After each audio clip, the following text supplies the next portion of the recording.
Ni sawa. Hello. Ongeza kidogo tu hiyo.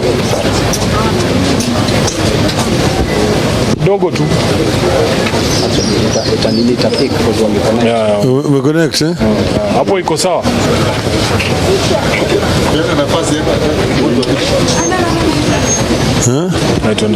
Okay, now we have come to Kenyatta National Hospital and we have found out that the 34 victims were brought here to Kenyatta National Hospital with different degrees of injuries.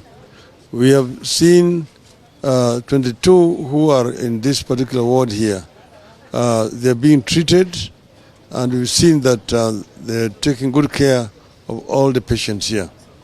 These people some of them have got very serious injuries. We've been told that 4 of those who are brought here have lost their lives. We have made a contribution like we did where we were before, of 12,000 shillings for each, 20,000 shillings for each of the victims here. But we're saying that we want the national government to also get involved. Secondly, the issue of the medical bills for the victims here is an issue that needs to be addressed. We have been told that the county government gave a waiver in all those institutions that are under the care of the county government. We want the national government to do the same here, to also waive the bills for all the victims who have been brought to this hospital here. I said it down there, and I want to repeat again, that this is a result of negligence of duty. This is an accident which should not have taken place. If the authorities charged the responsibility of inspection and supervision did their jobs, there's no reason why an institution handling dangerous materials like LPG should be put within the vicinity of a residential area.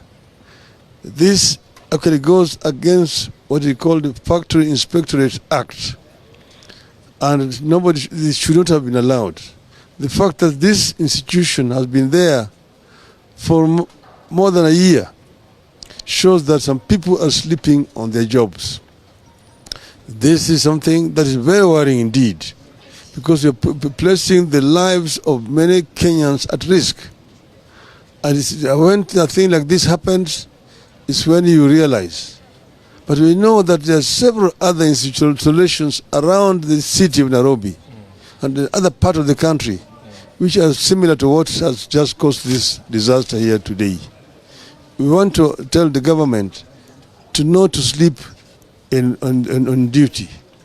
Officers who have been charged the responsibility and not doing them, like these ones here, are criminals. And they should be charged in the court of law and put to prison. So we don't want to see what has now become like a normal practice within this government. That's, the culprit says he's surrendering himself. And then he's going to come up with all sorts of excuses. And then he's taken to court. Eventually you see that the DPP has withdrawn the case because there's no evidence. This has become a standard practice in this government. We must condemn it in the strongest terms possible. We don't want the lives of our people to be put at risk because some people are sleeping on their jobs. As AJAABU, we condemn what has happened. And we say that this should not be happening in the future. Thank you. Thank you very much. Finally, we have produced 3 million shillings, which we are sharing with all the victims here. And we are urging the national government to come in and also make contributions. Most of these people have lost their livelihoods. So they have also lost their houses. So the government should try to find shelter for these people. I said it there before and I want to repeat again. There's already affordable housing scheme that has been completed. Let these people be the first beneficiaries and tenants of that scheme. So we urge Mr. Ruto to come out and act instead of just shouting at the State House. Thank you very much.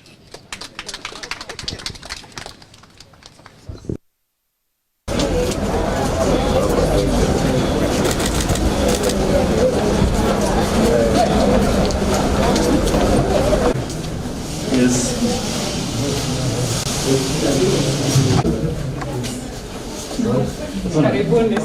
Asante. Yes.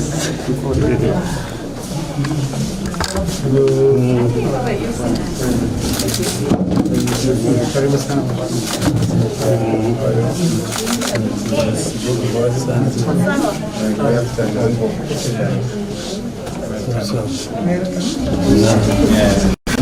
Hello. Hi. You're welcome.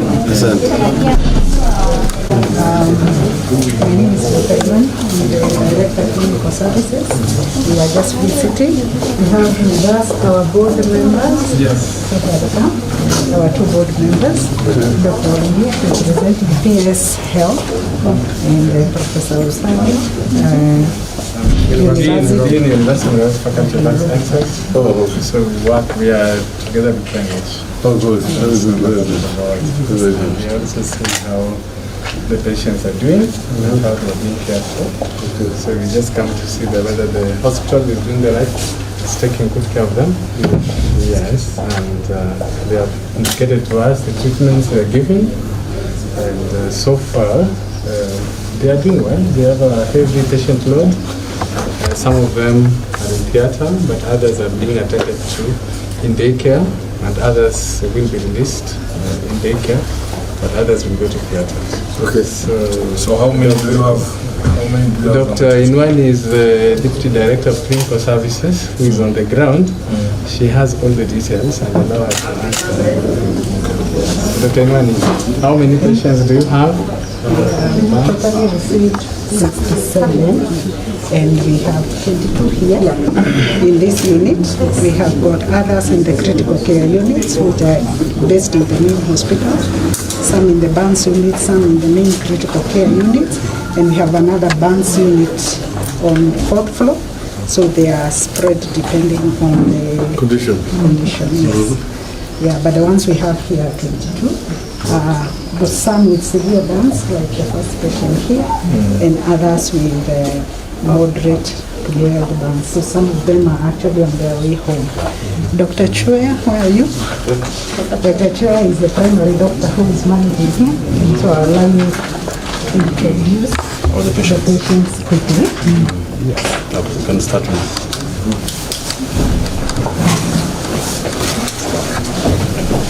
This is Jane Jerry. Jane Jerry sustained burns on her face primarily, but she had no inhalational burns. So she has been cleaned, dressed. There's a special dressing that she has, can't clearly see some collagen dressing. She has been discharged to be followed up with the eye clinic and the plastic surgery clinic. She's trying to go home. Yeah. In this condition. This condition. She has been seen by the plastic surgeon. And there's a collagen dressing that has been placed on her face. And normally for that usually it has to stay there until it peels off on its own. So long as the wounds are not infected, normally the patient can be taken care of as an outpatient and be followed up in clinic. The thing is usually for some patients that have to be discharged to avoid them getting hospital-acquired infections. When the patient is stable, the burns are not too severe, it's only on the face, they'll be discharged. Okay.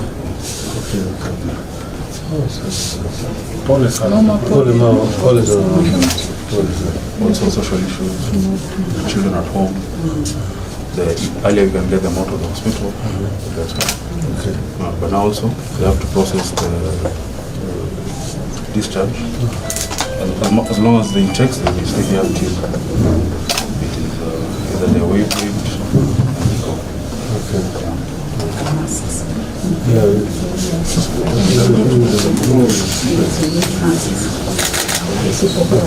Baba amewaletea kitu, tutapangia wale ambao wako 22 hapa, nataka at least tuwawachie kitu, so that at least because wako na watoto nyumbani na other relatives, wakikuja kuwaona wanaweza ona venye wanasaidika kidogo.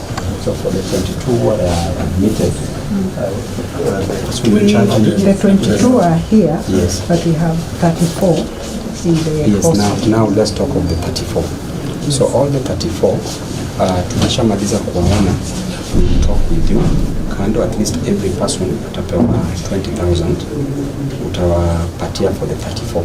So utawacha kwa mkono yako kutoka contribution ya baba. Yeah. Then we also need a list of those ones that we've given, so that we also don't also give again, because we have to also take care of others. Yeah. Thank you.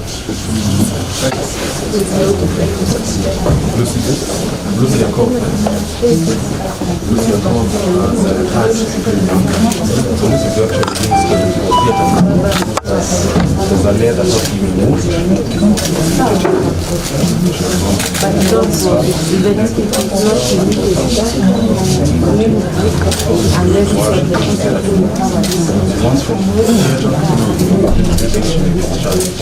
know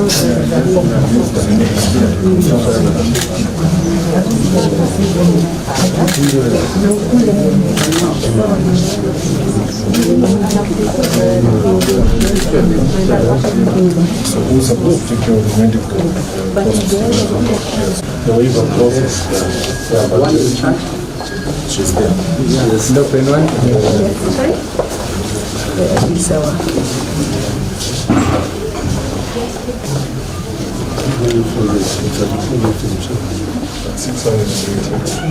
20 each, and it is for their use and the support for the families that are there.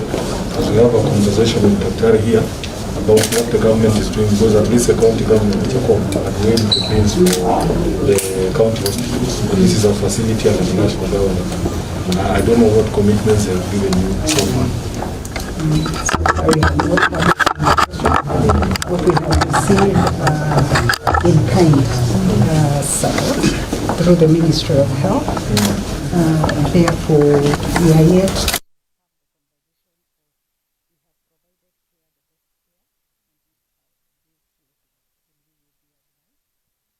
be meeting the bills through the National Disaster Fund or through the ministry.